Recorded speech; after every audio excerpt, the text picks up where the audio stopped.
This is Boxing Tickets NI in association with our prize guy. We're here at Mossley Mill. Delighted to be joined by victorious Charles the Dream McDonagh.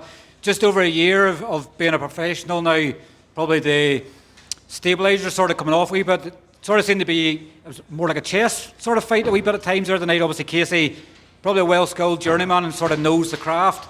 Maybe early on he was forgetting you were a southpaw and you were nearly going to walk him into the backhand, but I guess when you assess your four-under tonight, happy with how things went?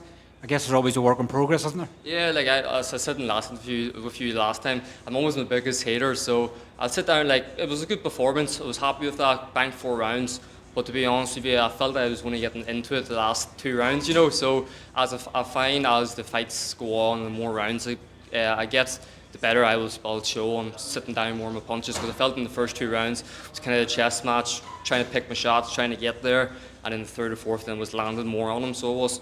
Is it annoying for you in some ways where you have an opponent where they're tricky and awkward like that? Like, you obviously want to show the best of what you have sometimes, but you don't want to be making mistakes and walking into a punch. So is it annoying for you where you can't find the openings, or is it just being patient to know that it's going to come?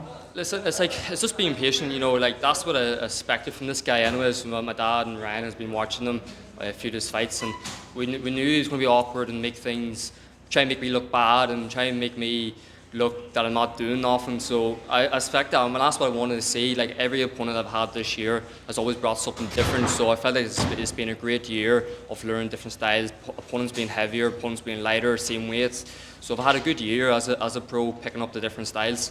You're nice and relaxed. Obviously, I was speaking to your dad there obviously afterwards, and he was slightly worried. Obviously, you probably haven't, fair to say, had the best at camp. Obviously, you had a bit of a sickness and things, but I guess that probably shows the character you have in yourself, where it could have been easy to pull out of a fight and obviously make sure you're 100%, but you kept trucking on. And obviously, it's probably more of a delight for you to know that through the sickness you've had in camp, you still were just the goods tonight. Yeah, like out of all the 4 camps I've had, this has been the worst one yet.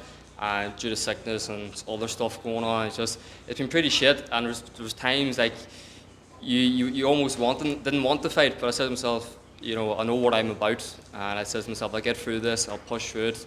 You know, like, I have a wee boy at home now, he's 5 months, and like that's all I could think about. It's about him, you know, push through it, do this for him, and get over it, and then be back out in January again.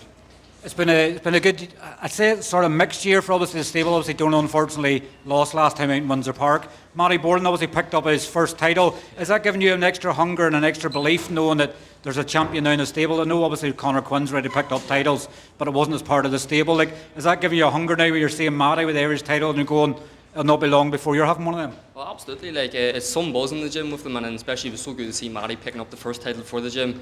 You know, shows that the hard work Ryan is putting into us is actually paying off. So, you know, you'll see all of us down the line picking up our own titles and bringing them all back to the gym. Is that the last 4 in there tonight? Obviously, I know that you have a fight scheduled for January, so is the plan, I know in boxrec it was left with a question mark, so it was probably to see how you went through tonight before, but maybe January your first 6-rounder? 6-rounder. Get rid of the 4-rounders now, because 4-rounders will suit me no more. I'm only getting warmed up in the first 2, and then I'm showing off the last 2 of where I feel. So when I move into the 6th now, I'll be showing what better I am. And obviously there's a couple of MHD promotion cards you've been on now, and now it's back to Scotland in the new year. It's good to sort of have that mix between obviously Scotland and obviously here. It's good to have that mix between 2 different environments. Absolutely, like, you know, I was saying there a minute ago, like, my manager's from Glasgow, I'm from Northern Ireland, I have a British licence, I have the best route I've rode, you know, of Irish title routes, you know, I can go the British title routes, you know, so I have the best of both worlds back and forth, so I'm really happy with the decisions I've made so far in my career with Ian. Look, congratulations, obviously another brilliant performance. Obviously enjoy the rest of your Sunday, and we'll catch up at the start of next year. Thank you very much. Cheers, Charles. Thank you. Thanks.